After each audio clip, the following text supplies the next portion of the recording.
I'm going to start off with sustainable tourism in protected landscapes, which is a huge topic. So I'm basically going to break that down into the basics this morning.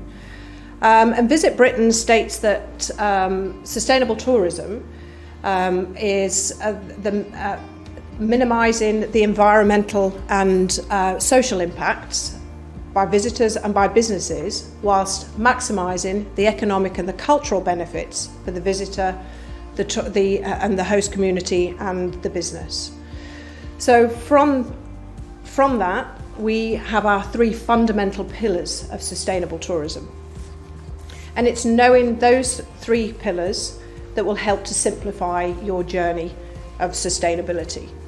And what the resources do is to help find that ideal position, which is the sustainability sweet spot, where each of those pillars are in balance, and so that you have the environmental and the social benefits, as well as maximising your economic gain. There are many examples where it may be a little unbalanced, and often one of the big ones is transport. You can have people driving across the length and breadth of the country to come and stay in your eco accommodation. But really what your role in that is to offer alternatives and communicate and educate as part of your marketing of the other ways that you can arrive, or provide a final mile travel solution, picking people up at railway stations, those kind of things. And then helping guests when they're there to explore the local location in a sustainable way. So where do you sit on those three pillars? The easiest way to sort of establish is to really ask yourself those three questions. Does your business give back to the community? Does it have a minimal impact on the environment? And are you operating your business as efficiently as possible?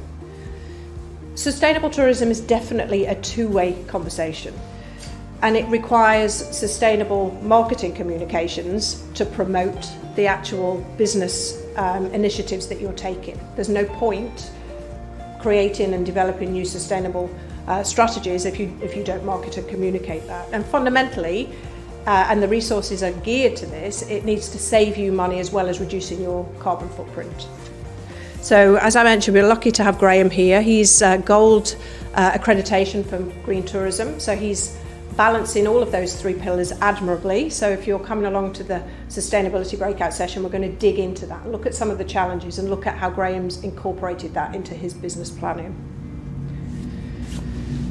So this food for thought, this was something that caught Mary's eye, and this is the back of an A3 paper menu. And I think when you look at it, it's sort of, wow, all of those things that are being done. And it's amazing that a pub has taken the time and they've delivered a sizable sustainability promise on the back of a menu. So it's there, it's out, it's easy for people to see.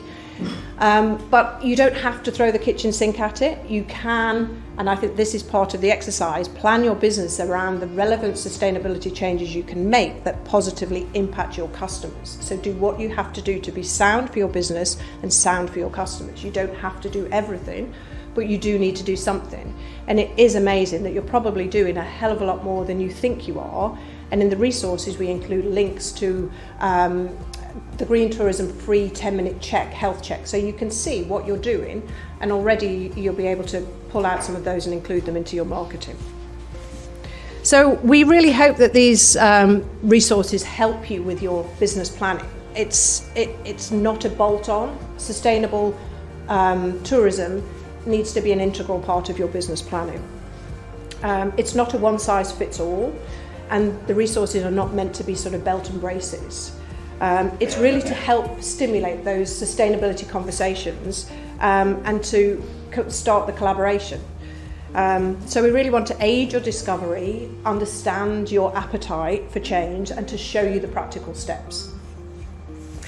Why should we do it? Very quickly, I've got a little screen grab of both the domestic overnight tourism spending from 2010 to 2020. And you can see the 2020 drop. We were down to 9.8 billion, forecast to be 16 billion pounds in 2021. And, you know, if we flip to the domestic tourism day visits, again, that huge drop down to 24.2 billion with a forecast of 41 billion pounds. So from my perspective, we're in a situation where we're in unprecedented times. 2019 was the strongest year for tourism that I think the country had seen, and before you know it, we're down to numbers that don't even register. This shows the opportunity that is there. There is a huge pent-up demand that is there, and there's a real demand for experiences to connect to nature and for rural sort of experiences. So with that opportunity, there is a responsibility, and it can seem very daunting. And we know that sustainable tourism is an ever-changing sort of world. What's good on one day may not be good the next day. So it's really about this is one of the reasons the AONB want to support you in that journey, because it's a journey you need to take, but it can be a little bit daunting.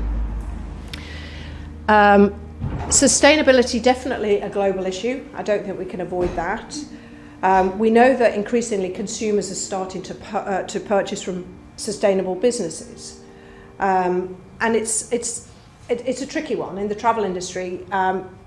Can tourism and travel be sustainable? Invariably, people are travelling in their cars. As soon as you leave your house, going to the train station, to the ferry port, you're starting to tick up on your sustainability meter. So it is challenging. It's not an easy topic. You need to get into the nitty-gritty, and you need to embrace it as part of your business planning. What you then need to do is to choose what's relevant and then communicate that honestly and transparently, so that people listen and you're being transparent about what you're doing. So from a global issue, we see that there is a lot of national coverage that you can benefit from as a business organisation. A lot of education is being undertaken by the national press. So this January article from The Independent really laboured on guilt in terms of, are you being sustainable, whether it was your single-use plastic, whether it's the carbon footprint of your almond milk. It was pulling out all of the things for consumers to understand how they need to change their buying habits. It touched on travel and said it was no different.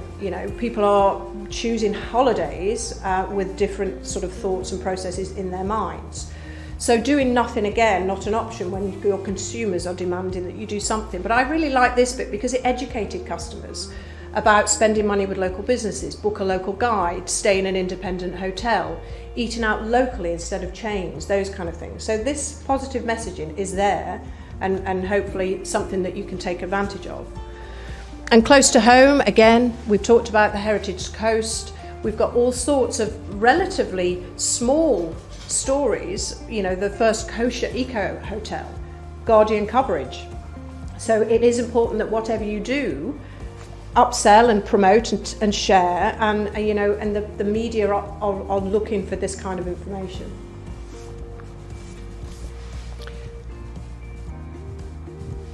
So you'll see in the resources we show you why it's important. And we give examples, and we show you, how the detail behind why these things are important. For a supporting local community, I'm going to pull on Graham with his campsite. I know that his butcher's shop in this local village stays open later on a Saturday night to accommodate the campsite guests. So those kind of things. It's helping that local community feel. Maidstone Distillery, from a corporate responsibility, this may seem quite daunting, but Maidstone Distillery, they forage some of the botanicals from a UK charity called Plant Life, and then 2.5% of all of the sales from those particular those gins goes back into that charity to help conserve and develop those natural Kent reserves. We have campsites that leave grass to meadow, increasing biodiversity. All of these things, small steps, everybody doing that collaboratively creates an important sort of outcome. Benefits to your business. This is a really important one. If you're spending money, you want to make sure that you get that return on investment back. So the number one, cost saving. This I'll say up front, it's not it's not always easily sort of transferable in terms of how much you put in is how much you get out in the short term. But with the development of new technology and the development of new initiatives and new grants coming into the forefront, this will be something that you will increasingly benefit from as time goes by.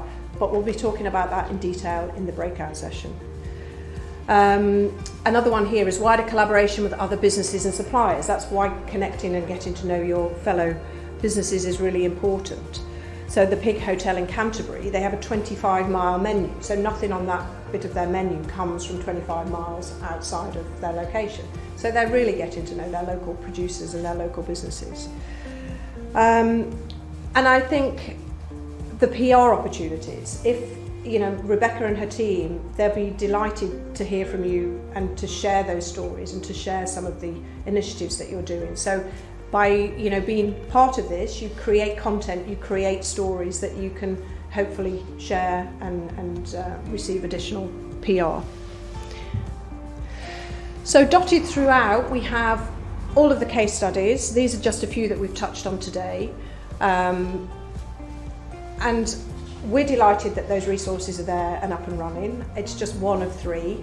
They are so closely entwined that take a look at all of them, irrespective of where you are with your business, and I'm sure there'll be takeaways that you can apply across your business.